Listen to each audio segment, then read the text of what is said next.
Bonjour et bienvenue. Dans cette vidéo, on va voir la correction de l'exercice numéro 3 de l'examen national 2003 session normale sur les nombres complexes en sciences expérimentales. Il nous dit soit M, un nombre complexe dont module racine de 2 et alpha, un de ses arguments. Dans l'ensemble des nombres complexes, on considère l'équation E égale mz carré moins 2mz moins 2z plus m bar, le conjugué de m, est égal à 0. On rappelle que m bar est le conjugué de m et que le module de m est égal à la racine de m fois m bar.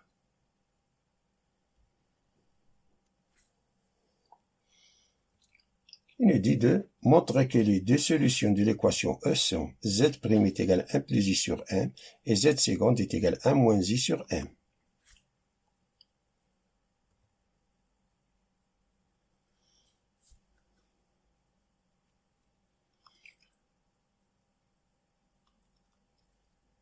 On a notre équation, si mz carré moins 2z plus m bar est égal à 0, c'est que m est un nombre complexe dont module racine de 2 et alpha un de ses arguments. Donc l'expression de m sous forme exponentielle est de la forme m est égal à racine de 2 exponentielle de i alpha. Ils sont conjugués, m bar, c'est racine de 2 exponentielle de i fois moins alpha.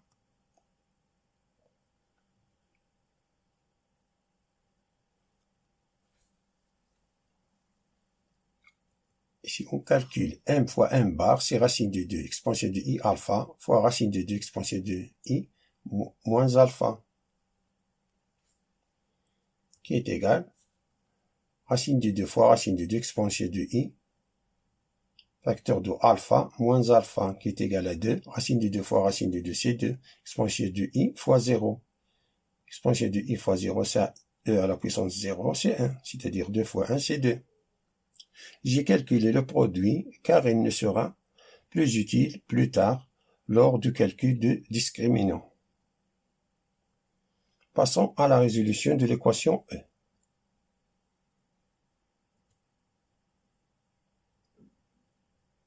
C'est une équation du second degré. C'est une équation du second degré. Pour cela, un petit rappel sur les équations du second degré. Cette équation du second degré est de la forme ax carré plus bx plus c est égal à 0 avec a différent de 0 et que le discriminant delta est égal à b au carré moins 4ac. Alors, si delta est supérieur ou égal à 0, alors x est égal à moins b plus ou moins racine de delta divisé par 2a. Si delta est inférieur à 0, alors x est égal à moins b plus ou moins i racine de moins de delta divisé par 2a.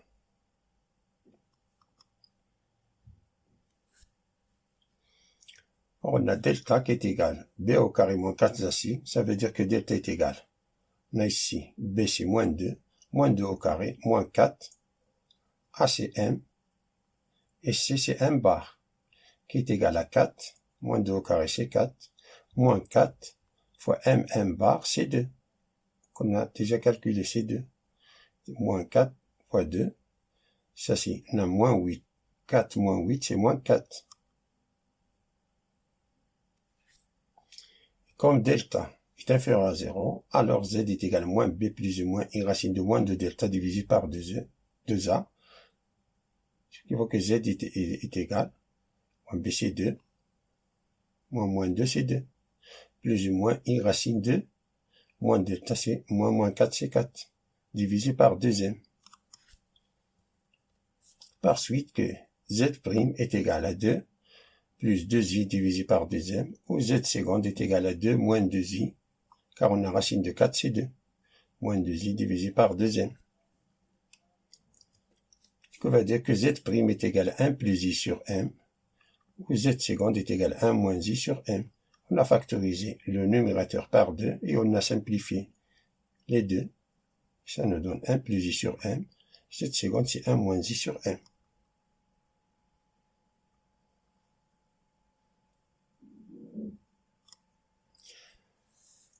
Donc, l'ensemble des solutions sont ce qui est égal à 1 plus i sur m et 1 moins i sur m. Passons à la question suivante, qui nous dit écrire sous forme trigonométrique z', z seconde et z' sur z seconde.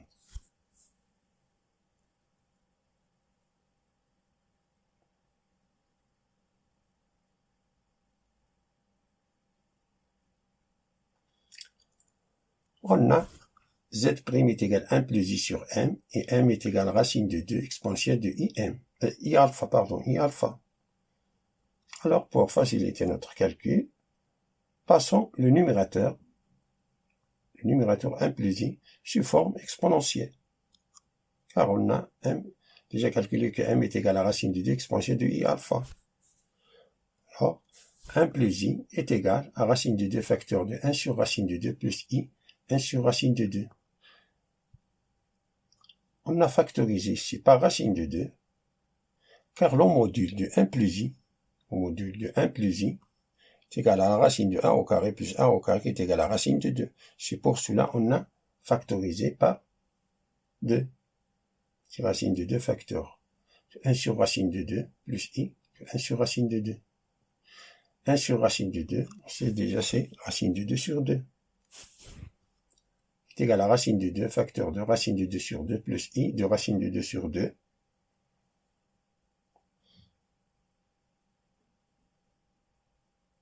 Et j'espère que vous connaissez par cœur le tableau des angles remarquables. Ça, ce n'est que cos de pi sur 4 et ça, sinus de pi sur 4. Ça est égal à racine de 2, cos de pi sur 4 plus i sin de pi sur 4, qui est égal à racine de 2. Ça, on a l'argument c'est pi sur 4, c'est-à-dire exponentielle de i, pi sur 4. Donc, z' qui est égal à 1 plus i sur m est égal à racine de 2, exponentielle de i pi sur 4, divisé par racine de 2, exponentielle de i alpha. Ça est égal exponentielle i pi sur 4, exponentielle de i moins alpha. On a ici, tout d'abord, on a simplifié les racines de 2. On sait que a à la puissance b divisé par c à la puissance d est égal à la puissance b fois c à la puissance moins d. On a appliqué cette propriété ici.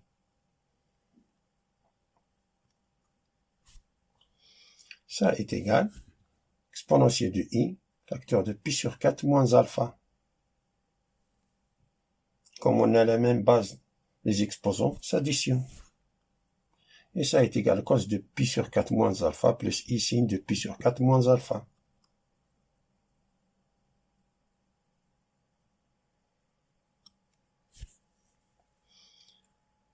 Passons à z seconde qui est égal à 1 moins i sur m et m qui est égal à racine de 2 exponentielle de i alpha.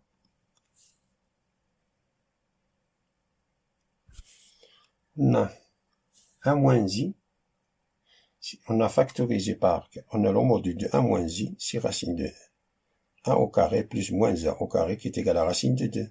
Alors, on factorise par racine de 2. C'est racine de 2 facteur de 1 sur racine de 2 moins i, 1 sur racine de 2. Qui est égal à racine de 2 facteur de racine de 2 sur 2 moins i de racine de 2 sur 2. 1 sur racine de 2, si on multiplie en haut et en bas par racine de 2, ça nous donne racine de 2 sur 2. Et racine de 2 sur 2, d'après le tableau des angles remarquables, ça c'est cos de pi sur 4 et ça c'est sin de pi sur 4. C'est égal à racine de 2 cos de pi sur 4 moins i sin de pi sur 4. On sait encore que la fonction cosinus est une fonction paire et la fonction sinus est une fonction impaire.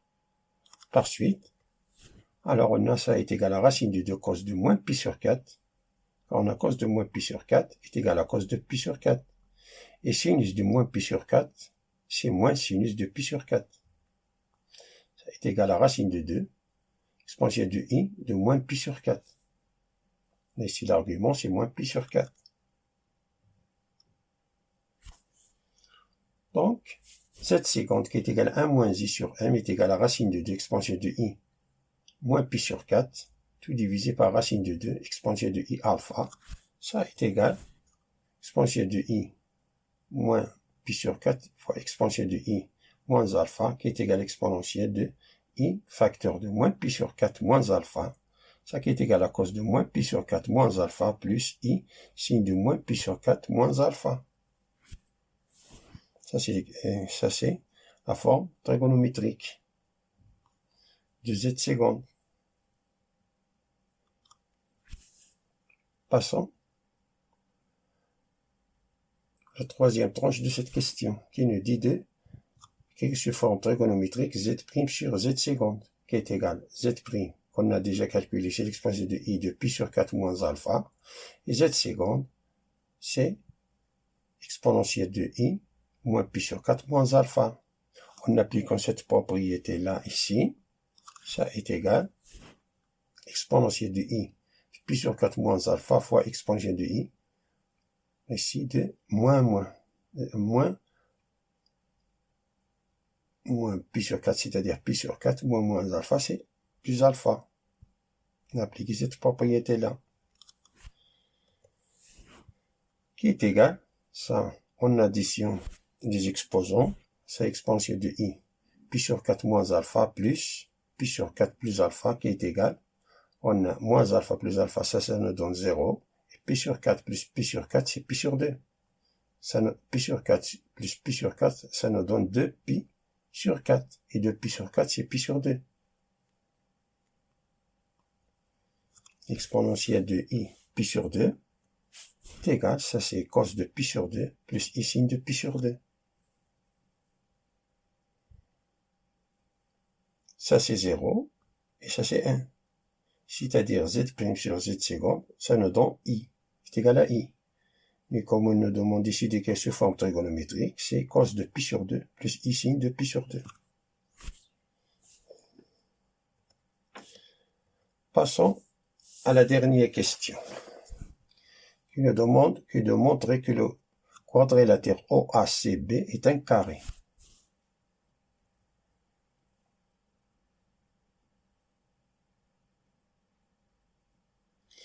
Un petit rappel.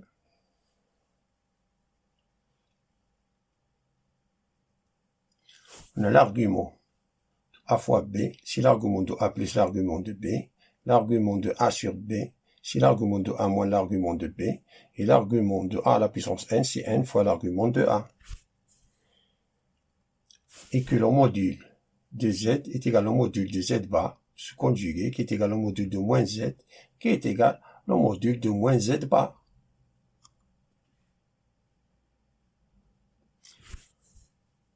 Les points OA, BC d'affixe Z indice 0, Z', Z seconde et Z' plus Z seconde respectivement, d'après ce qui précède. Non, ça non.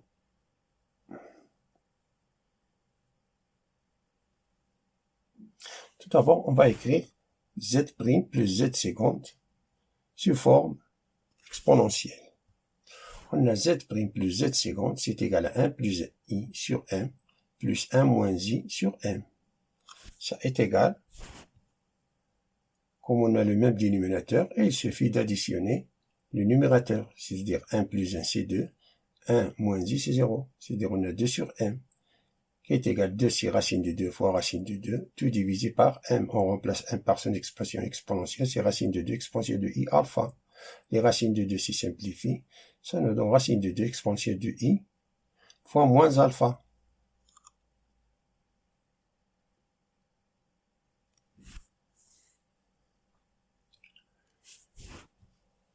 Alors on a Z0, c'est 0, Z', exponentielle de I de pi sur 4 moins alpha, Z seconde, c'est exponentielle de I de moins pi sur 4 moins alpha, et Z' plus Z seconde est égal à racine de 2 exponentielle de I moins alpha.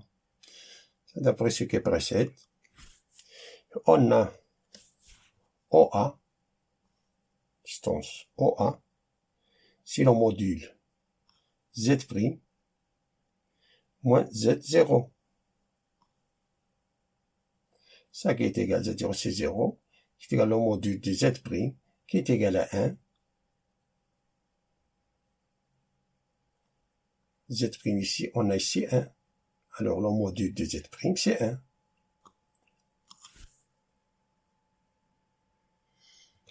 On a la distance entre B et C.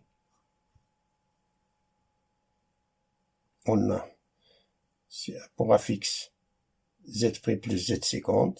Et B a pour affixe Z seconde, c'est-à-dire Z' plus Z seconde moins Z seconde. On module qui est égal, les Z secondes se simplifient, ça nous donne le module de Z'. Et le module de Z', c'est 1.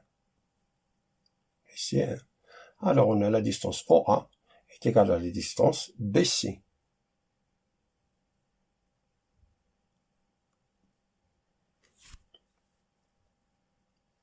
On a encore que le vecteur OA d'affixe compte Z du vecteur OA qui est égal Z' moins Z0 qui est égal à Z', qui est égal à exponentielle de I de moins pi sur 4 moins alpha, c'est-à-dire le vecteur OA a pour coordonnées, comme on a ici 1, c'est neutre, alors on a, c'est 1 fois cos de pi sur 4 moins alpha, et 1 fois sin de pi sur 4 moins alpha.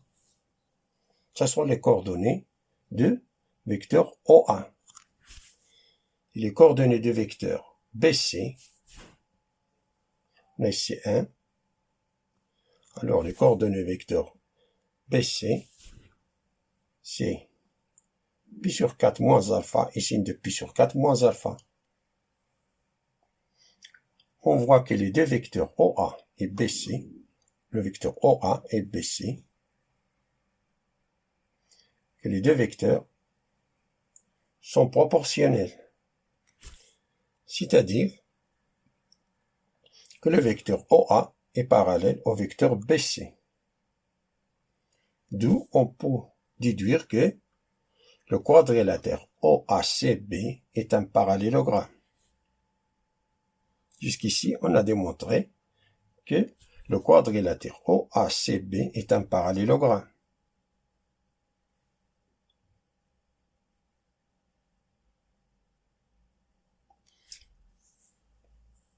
Passons à calculer la distance entre deux côtés consécutifs. On a OB, c'est le module de Z seconde moins Z0 qui est égal au module de Z seconde qui est égal à 1. On sait que OB, la distance OB, on sait que la distance déjà calculée, la distance OA, c'est 1. Donc on a, comme on a la distance entre OA et OI et OB sont deux côtés consécutifs égaux, donc OACB est un losange. Ce côté-là est égal à ce côté-là, alors on a un losange.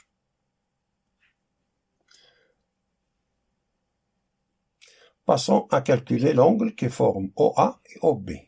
Voyons l'angle qui forme OA et OB.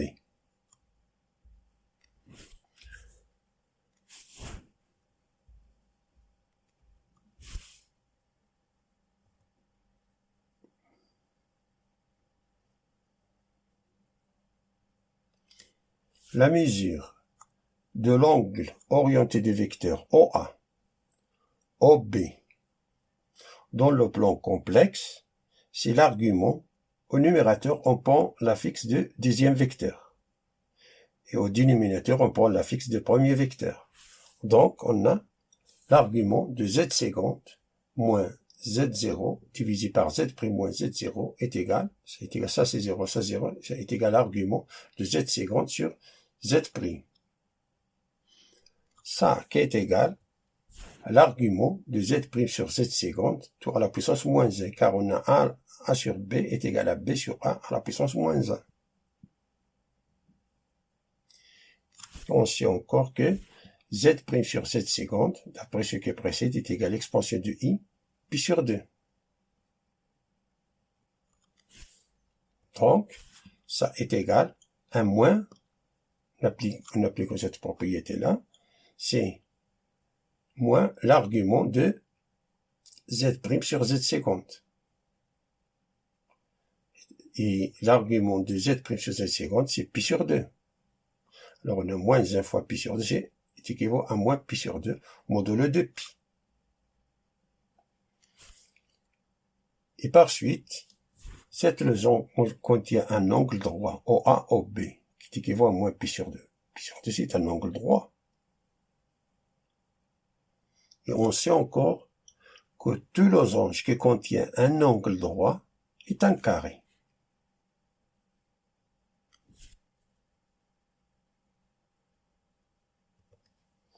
Alors, OACB est un carré.